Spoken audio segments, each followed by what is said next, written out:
Class AB amplifier circuit zero পিসিবিতে কিভাবে তৈরি করবেন।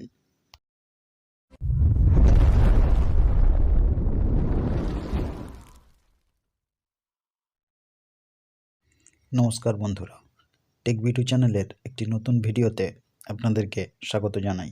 আশা করি আপনারা সুস্থ আছেন। ক্লাস এবি 100 ওয়াট মনো অ্যাম্পলিফায়ার সার্কিট এর দাম অ্যামাজন বা ফ্লিপকার্ট ঘুরে 500-550 টাকার নিচে কমপ্লিট প্যাকেজ কোথাও দেখতে পেলাম না। তাই ভাবলাম একটা তৈরি করেই দেখা যাক না কত টাকা পড়ে।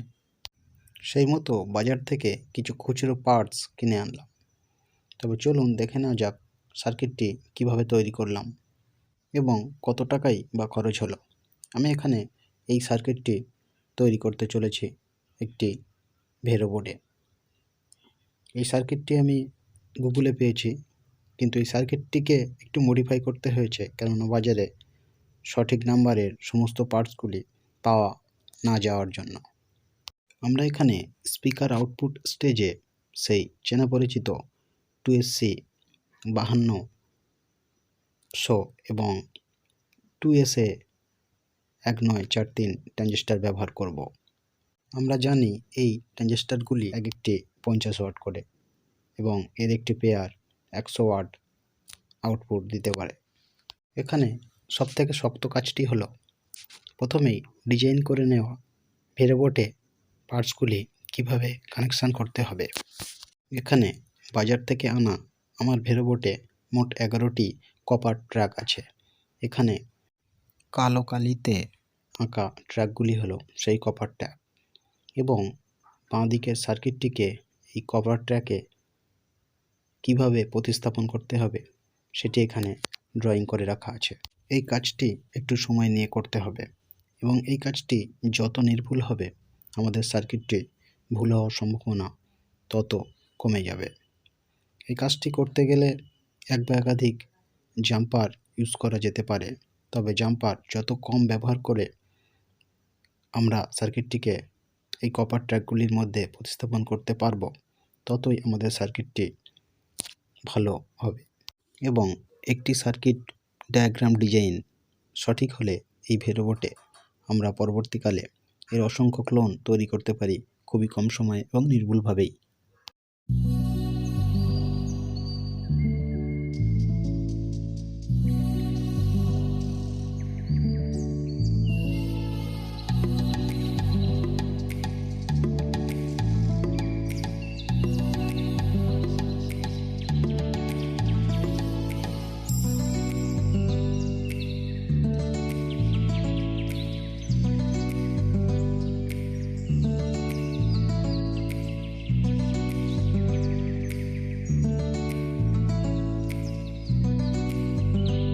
এই হলো সেই ভেরো বোর্ড যেখানে 11টি কপার ট্র্যাক আছে।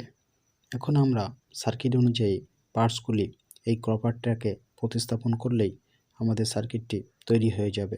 এবং যেখানে যেখানে কপার ট্র্যাকটি কেটে দিতে হবে এটি আমাদের বিশেষভাবে খেয়াল রাখতে হবে, কেননা এই কপার ট্র্যাকটি যদি না কাটা হয় তাহলে শর্ট সার্কিট হয়ে যাবে। এছাড়াও পরিষ্কার পরিচ্ছন্ন সোল্ডারিং একটি বিশেষ মাইনে রাখে সার্কিট তৈরি করতে।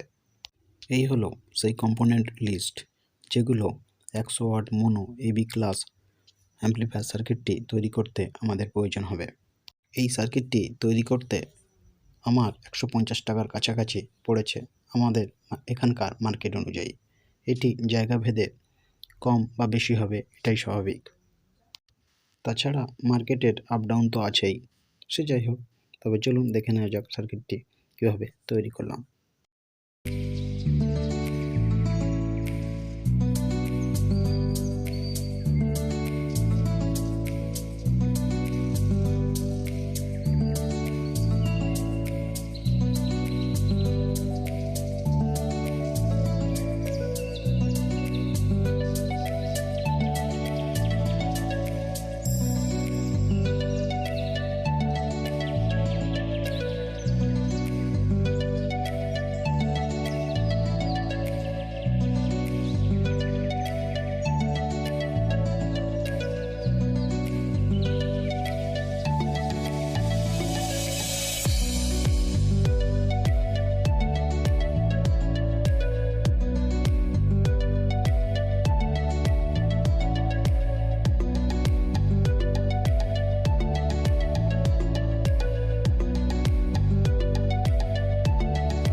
এই সার্কিটটিতে 2SC5200 এবং 2SA1943 এই পাওয়ার ট্রানজিস্টর দুটি বাইরে থেকে বসাতে হবে। এটি পিসিবিতে লাগানোর জায়গা ছিল না, তাই এই দুটিকে বাইরে হিটসিং লাগিয়ে পিসিবির সঙ্গে কানেক্ট করলেই আমাদের মূল সার্কিটটি একেবারেই কমপ্লিট হয়ে যাবে। আমি এই দুটি ট্রানজিস্টরকে হিটসিংয়ে লাগিয়ে নেওয়ার পর এটিকে পিসিবিতে কানেক্ট করে নেব। চাইলে এই ভেরোবোর্ডে কম্পোনেন্টগুলিকে আরও কাছাকাছি লাগিয়ে সার্কিটটিকে সংক্ষিপ্ত জায়গার মধ্যে তৈরি করা যেত, কিন্তু এর রিপেয়ারিংয়ের সুবিধার্থে আমি একটি ভেরোবোর্ডে এই সার্কিটটিকে একটু ছেড়ে ছেড়ে কম্পোনেন্টগুলিকে লাগিয়ে সম্পন্ন করেছি, কেননা পরবর্তীকালে রিপেয়ারিংয়ে আমাদের সুবিধা হবে। এখন আমাদের সার্কিটটি তৈরি করা পুরোপুরি কমপ্লিট। এখন এর টেস্ট করার সময় এসছে। আমরা এখানে একটি 18018 ভোল্টের 3 অ্যাম্পিয়ার ট্রান্সফর্মার দিয়ে এটিকে টেস্ট করে নেব। এখানে একটি ব্রিজ রেকটিফায়ার ব্যবহার করা হয়েছে। তবে চলুন দেখে নেওয়া যাক এর টেস্টিং। আমি এখানে 4 ohms 40 ওয়াটের একটি স্পিকার ব্যবহার করেছি।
আজ তবে ভিডিওটিকে এখানেই শেষ করলাম।